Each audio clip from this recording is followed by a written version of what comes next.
Assalamu alaikum, and I must congratulate first Professor Shabazz for arranging such a wonderful inaugural conference, and I will also appreciate Professor, the last speaker, for her. Also, she is incapacitated, but she came here and gave a very wonderful talk. Thank you, madam. My topic is assessment of matter regurgitation by transthoracic echo.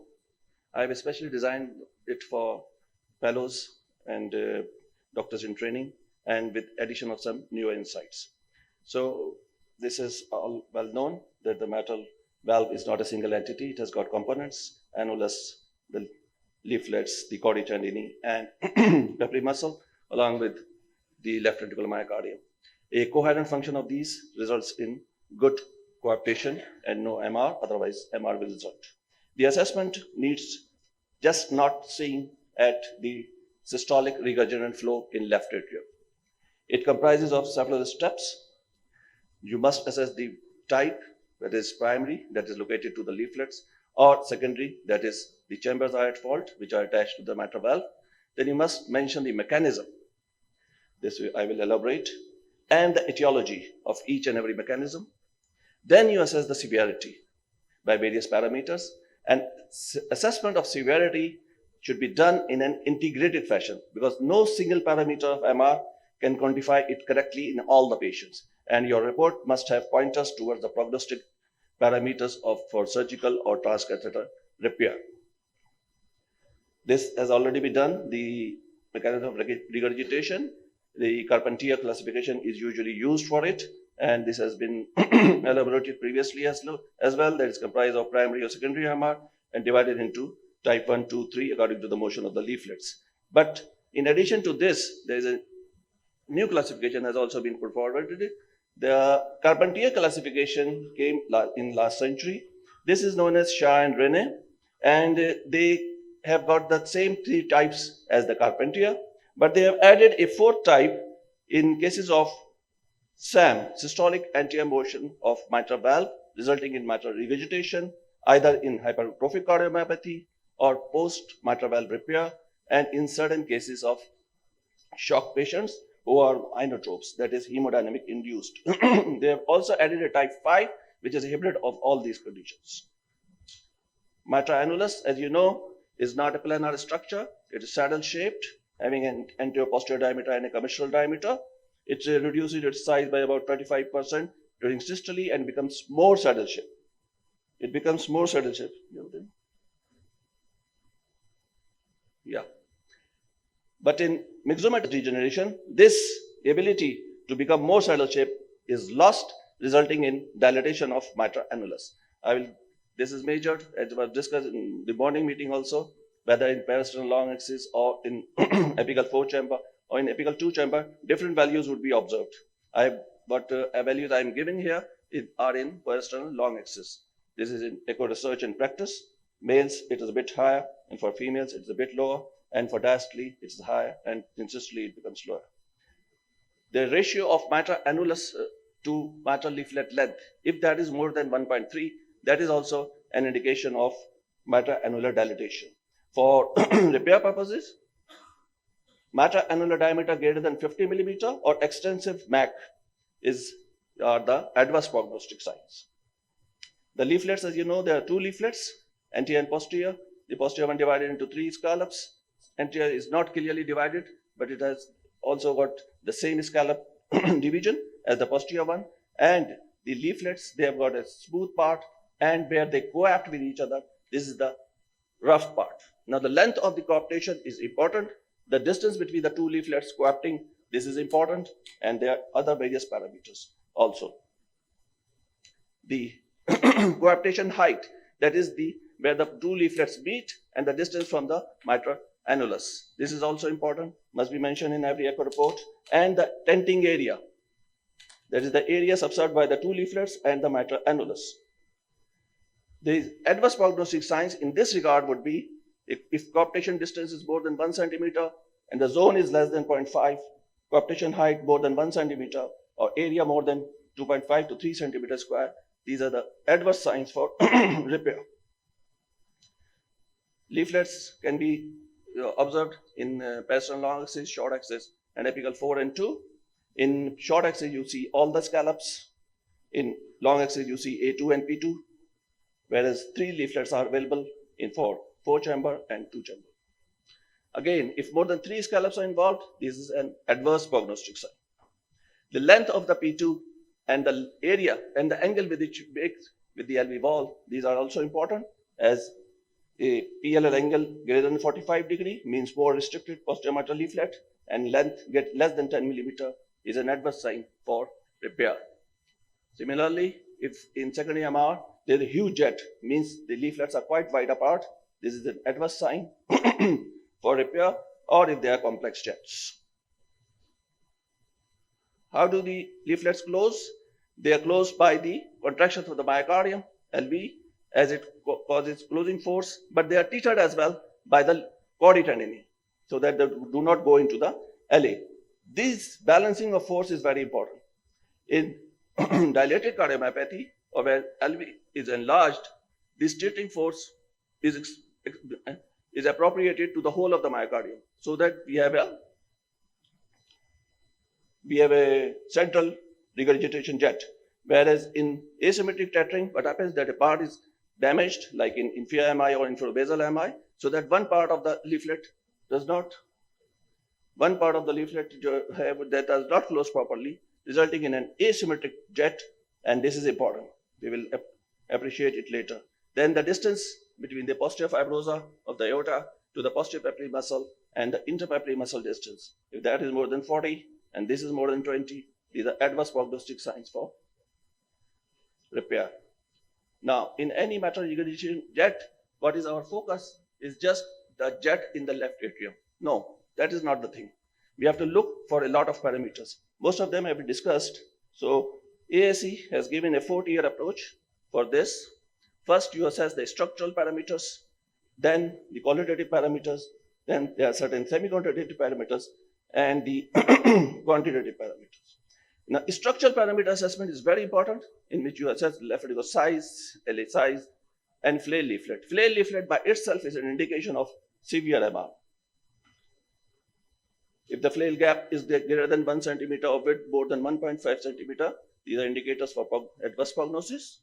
Now, this looks very basic, that you measure the LV, which we do in each and every patient, and we apply biplane Simpson's method for LV volume estimation.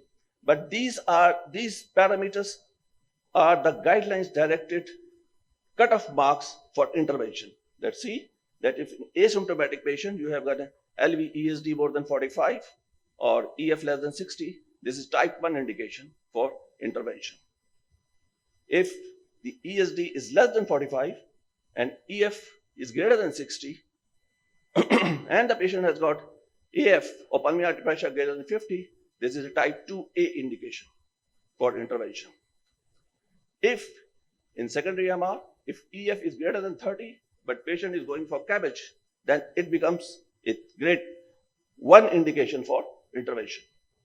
And if the EF is more than 30% and cabbage cannot be done, then it is 2B indication.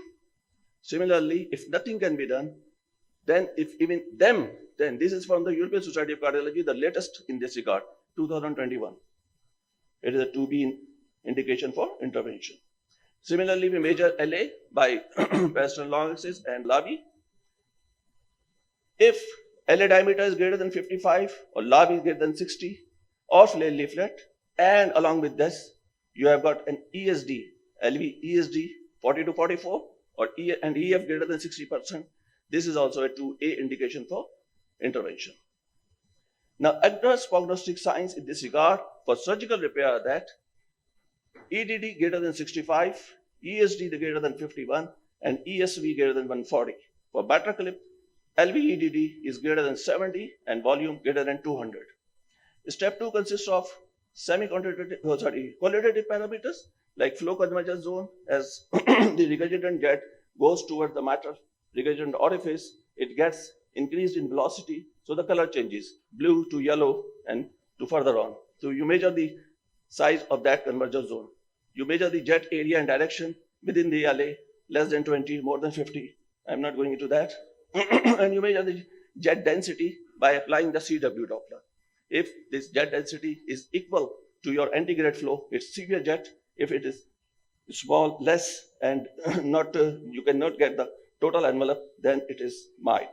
What I'm going to point out is a new entity. This is known as color Doppler splay. Sometimes when you see an eccentric jet,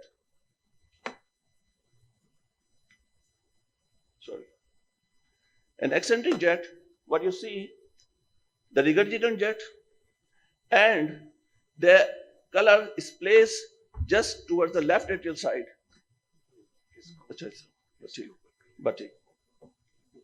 Okay. This is the regurgitant jet, and you see that there are wing-like appearance of the regurgitant jet just towards the left LA side of the mitral valve. Now, how this is created? We know that side lobes are present in any ultrasound beam. Now, if anything comes within the side lobe, it would be taken as that it is coming from the main lobe. So this regurgitant jet is picked up by the side lobe, but it is shown here along with the main lobe.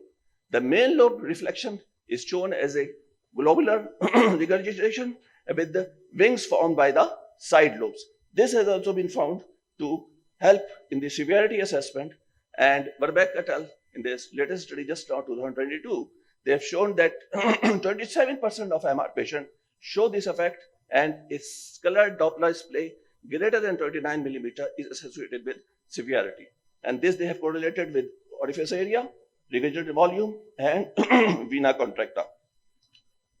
Step 3 are the semi-quantitative parameters: the mitral inflow velocity, vena contracta, systolic pulmonary vein reversal. These have all been discussed. Just in mitral inflow velocity, you calculate the EA ratio, E size. But one aspect is MAVIR, that is mitral to aortic valve VTI ratio or TVI ratio. If it is less than 1, it is mild MR. If it is greater than 1.4, it is severe MR. Then fourth step is the quantitative parameter assessment, which we do by assessment of the orifice area, by regurgitant volume, and regurgitant fraction. For this, we apply PISA, that has also been discussed. The cutoff points are well known: less than 0.2 or more than 0.4 for severe, less than 30 mil for regurgitant volume, and more than 60 is for severe and regurgitant fraction, as you know.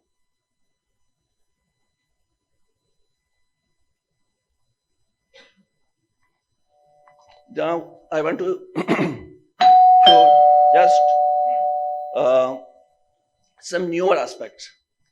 Regurgitation to mitral valve means that LV is emptying into two chambers, aorta and LA. So it has been found that forward EF, that is the portion which is going into aorta, that is important. The backgoing is actually the disease. So they have correlated with STE, that is strain, and it has been found that in patients with severe MR, there is lesser strain value.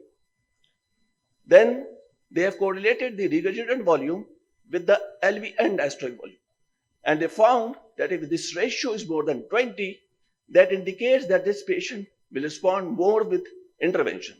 I'm not going to go into the detail of it, but this concept of proportionate and disproportionate MR, this is the ratio of regurgitant orifice to LV end diastolic volume.